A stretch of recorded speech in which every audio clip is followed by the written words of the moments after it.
E aí galerinha, beleza? Muito bem. Falaremos hoje sobre cirurgia ortopédica. Nos temas anteriores, falamos sobre trauma torácico e pélvico, tipos de fratura, trauma crânioencefálico, trauma raquimedular. Então hoje nós abordaremos aí algumas cirurgias ortopédicas. Falaremos de alguns tipos aí: redução aberta, enxerto ósseo, artroplastia, meniscectomia e laminectomia. Bom, nós estudamos lá em tipos de fratura, né? Algumas formas aí, algumas imagens, vimos alguns exames. Então aqui nós temos uma imagem A de frente, radiológica, tipo um raio-x, né?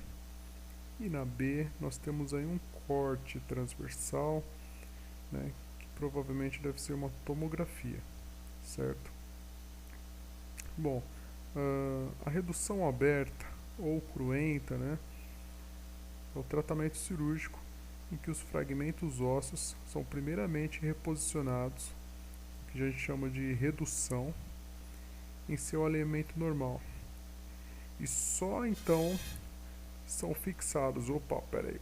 Manter cores atual. Muito bem, voltando aí. Desculpa, gente. Então os fragmentos são reposicionados e o alinhamento normal, né, é colocado novamente. Então, posterior ao reposicionamento, são fixados junto com parafusos. Parafusos estes especiais, específicos aí, para sofrer uma osteointegração. Osteointegração, que nada mais nada menos que é aí a formação de osso ao redor do parafuso, certo? Então pode ser colocado a colocação de placas de metal na superfície externa dos ossos, como vocês estão vendo nessa imagem aqui. Então aqui tem a placa e aí desse lado aqui os parafusos, certo? Então essa é a redução aberta, né? Quando você pode fazer uma redução não cirúrgica? Sim, é o reposicionamento do osso, né? E em seguida aí é colocado aí uma tala gessada, né? Então nós estamos falando aqui da redução cirúrgica. Então quando a gente fala em reduzir, né, nós estamos falando de posicionar novamente o fragmento ósseo, os fragmentos fraturados em sua posição normal. Então essa é a redução aberta ou cruenta. Muito bem, enxerto ósseo. O que é o enxerto ósseo? É um processo cirúrgico que consiste em retirar um fragmento de osso de uma localização para o colocar no local que se pretende reparar. Então o que está sendo muito comum é o enxerto ósseo odontológico, onde o cirurgião dentista ele pretende aí fazer uma prótese, né, um implante dentário, né, realização do implante. No entanto, não há osso, né, na região para que se fixe, para que esse implante ocorra a osteointegração. Por isso aqui a gente vê, né, o retalho cirúrgico e a colocação de um osso liofilizado aí, né, para que forme, né, e se calcifique aí juntamente com o osso que o paciente já tem, a quantidade óssea para que o cirurgião possa colocar a prótese, né? Então esse é o enxerto ósseo. Ou pode ser também, né, a retirada aí, que eles fazem muito também, a retirada de uma parte, um fragmento do osso da região mentual, por exemplo, do queixo, e colocada aí na região onde se pretende colocar o implante, né? Então este é o enxerto ósseo. Vamos lá. Próxima cirurgia aí é a artroplastia. O que é a artroplastia? É um procedimento, né, de cirurgia ortopédica para substituir ou remodelar, realinhar uma articulação. É uma cirurgia eletiva e tem como objetivo aliviar a dor, restaurar a mobilidade e capacidade funcional da articulação lesionada. Então aqui nós temos a artroplastia de joelho, certo? Então nota-se aí que foi colocado, né, uma espécie de amortecedor aqui, né? Foi refeito toda essa sínfise aqui, né, do joelho. Então o paciente que tem a indicação é que tem esse desgaste normalmente, né? Desgaste patológico aí, e aí faz a artroplastia. É uma cirurgia eletiva, né? O que são cirurgias eletivas? São cirurgias agendadas, né? Artroplastias não são cirurgias realizadas na urgência. Então, primeiro trata-se outras comorbidades do paciente, posterior a isso, né? Para reduzir os riscos de cirurgia, você vai tratar o paciente como um todo e depois vai fazer a cirurgia ortopédica. Então, para que a cirurgia seja mais segura, é importante estabilizar a pressão arterial, né, colher marcadores aí de coagulação, a famosa cascata de coagulação, para que o procedimento cirúrgico seja seguro, certo? Então, a artroplastia é um procedimento que remodela e realinha uma articulação. Aqui nós temos o exemplo do joelho, mas pode ser do ombro, cotovelo, certo? E é uma cirurgia eletiva, portanto você agenda, né?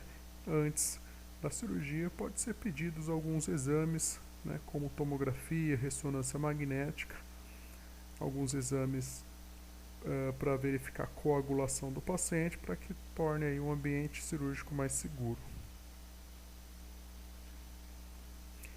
Meniscectomia. Então aqui é uma cirurgia de retirada de parte, né, lesada do menisco. Essa técnica permite a recuperação mais rápida. Então aqui é uma artroscopia, uma cirurgia feita com os furinhos aqui, né? Ó. Por um aqui ele introduz essa câmera, por onde ele consegue essas imagens aqui, ó, do menisco, tá vendo? Que ele vai cortando até ficar assim. Por isso chama artroscopia. Por que é mais rápido a recuperação?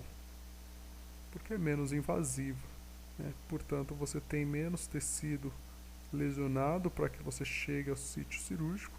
É uma técnica que tem a ideia de preservar a maior parte do menisco. Então, a retirada de parte lesada do menisco, ela permite uma recuperação mais rápida. O paciente pode até ir andando para casa do hospital, né? Mais ou menos, né? Mas ele tem uma recuperação mais rápida, tá? É uma cirurgia também eletiva, portanto, exames complementares como ressonância magnética, raio-x são solicitados aí antes do procedimento cirúrgico. Bom, e o último de hoje aí é a laminectomia. O que é a laminectomia? São cirurgias de descompressão das estruturas nervosas da coluna, né, em que retiramos uma estrutura óssea da vértebra denominada lâmina. Esta abertura permite que suas partes sejam forçadas para fora, ampliando o canal vertebral e descomprimindo assim a medula. Então essa imagem aqui mostra, ó, a parte interna lá, ó, a medula, tá?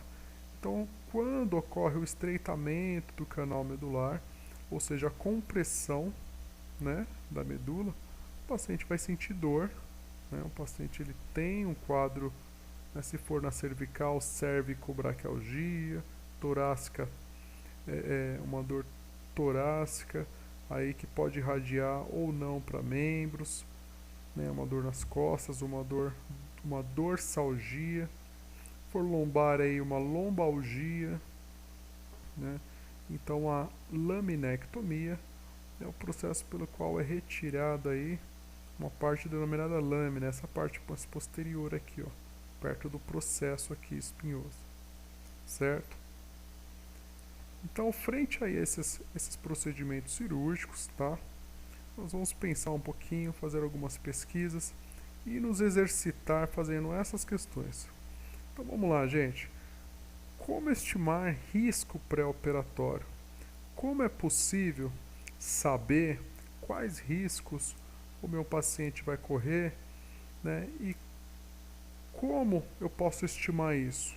Como eu posso descobrir isso? O que eu devo analisar no meu paciente para estimar o risco que ele corre, né, na cirurgia? Então, antes da cirurgia, o que eu posso avaliar no meu paciente que pode levar ele a um risco durante a cirurgia? Questão de número 2. Quais exames complementares podem ser pedidos? Né? Nós falamos aí durante a aula, mas deem uma pesquisada aí, existem outros exames também além dos que eu falei.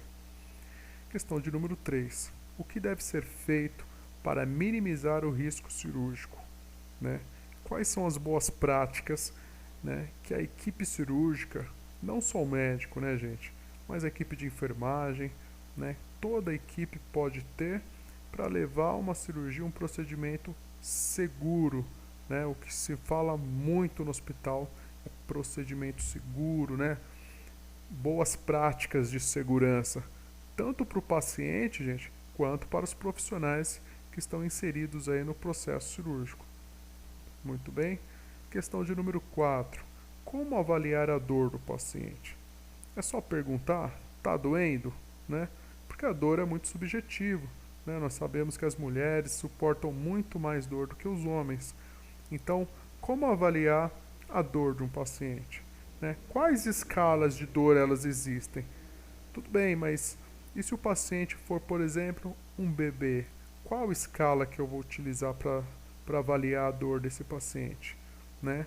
Se o paciente for um paciente que tem um distúrbio, um déficit cognitivo e ele não tenha, né, ele não conversa, ele não responde a estímulos verbais, né? Como que eu posso avaliar essa dor? Qual escala que eu vou usar?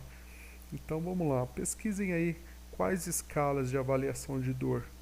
Número 5. O que é timeout cirúrgico? Pesquisem isso. Isso cai muito, né, em questões de entrevista para os hospitais particulares, né? Então, regras de segurança. Beleza? Depois a gente faz um vídeo aí fazendo a correção dessas questõezinhas aí. Forte abraço a todos. Fiquem com Deus.